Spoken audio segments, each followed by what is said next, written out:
These are our must-try spots in Tokyo, part 2. The first is Maguro and Shari, a small counter spot that specializes in one dish. Heaps of fresh tuna sashimi over marinated rice, starting at $9 a bowl. If you want to eat a fluffy omurice in a quaint cafe setting, check out Little Pool Coffee, which seems to only staff out models or something. If you're in the mood for something sweet, pop over to I'm Donut. Make sure to get there early though because they do sell out quickly. They got a bunch of different donut types like cream-filled, creme brulee, and brioche.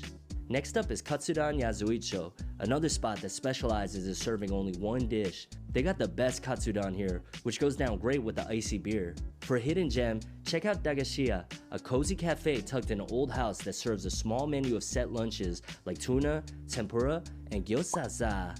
Big portions at just $4? Wow. For a more interactive meal, hit up this spot for yakiniku, where you can get amazing premium beef cuts and cook them right over the grill, then dip them in a fresh raw egg. And finally, wrap up your night with some drinks at SG Club, which is ranked in the top 20 bars in all of Asia.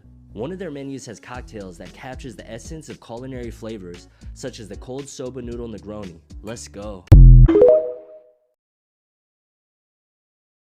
Rating what I ate at Harajuku Takeshita Street. My favorite thing here are the iconic crepes. First, I grabbed a $6 strawberry cream and Nutella crepe and it was incredible. The sweetness of the Nutella was balanced out with the fluffy cream and freshness of the strawberry. I'll have to give this a 9 out of 10. I also tried a $6 strawberry chocolate brownie cake crepe. The brownie was average, but the crepe and cream itself was really tasty. I'd rate this one a 7 out of 10. And I've been missing Hotstar, so I was happy to find this place that sells an $8 big fried chicken fillet. This thing is the size of my head. It had a crispy and nicely seasoned batter and the chicken itself was really juicy. I'll rate this one an 8 out of 10. Then I grabbed a $7 strawberry grape tanghulu. At first, I was so confused about why it was so hard to buy. And then I realized it was frozen. The taste was actually nice, but because it was hard for me to eat, I'll give it a 6 out of 10. Last but not least, I grabbed an $8 rainbow corn dog. The batter was nice and fluffy, but it was a bit too sweet for my liking, so I'll rate it a 6.5 out of 10.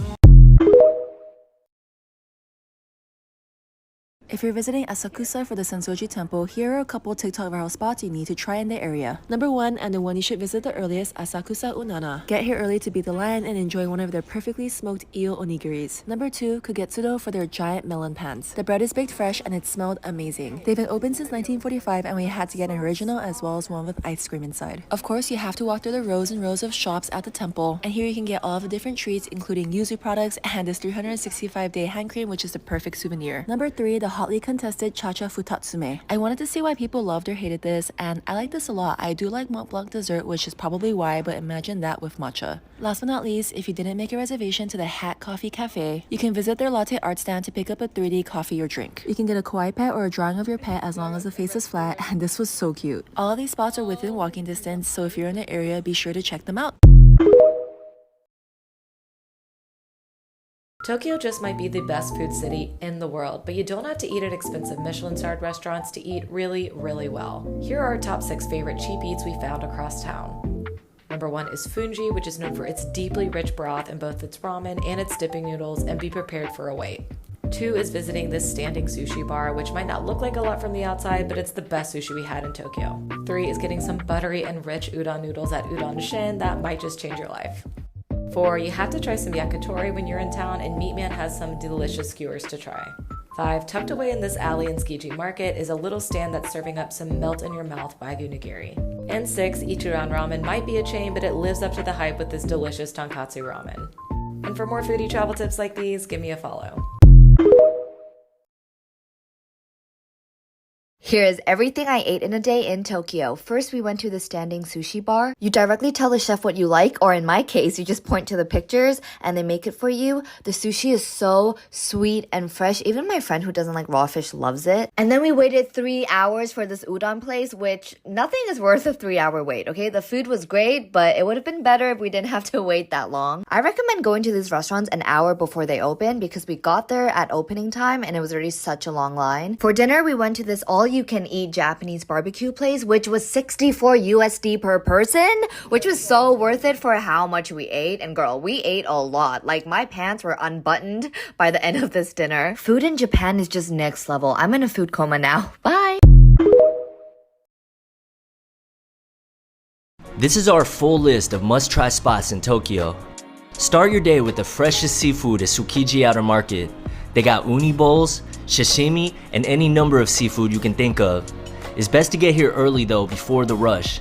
Next, sweeten things up with some Totoro cream puffs at Shiroige's. This bakery is run by Hayao Miyazaki's sister-in-law, so you know the product is official. For lunch, hit up Budagumi for the best tonkatsu and in a renovated house setting. Or you can hit up Oreiryu Sho and place your ramen order at the vending machine.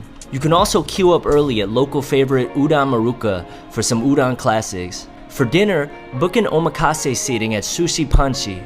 Here, Chef Sasaki can walk you through the menu in both Japanese and English. And finally, wrap up your day with some kakigori at Azuki Tokori. Michelin-trained chef Horio transforms the shaved ice dessert into visual works of art. Which spot you gonna hit up first?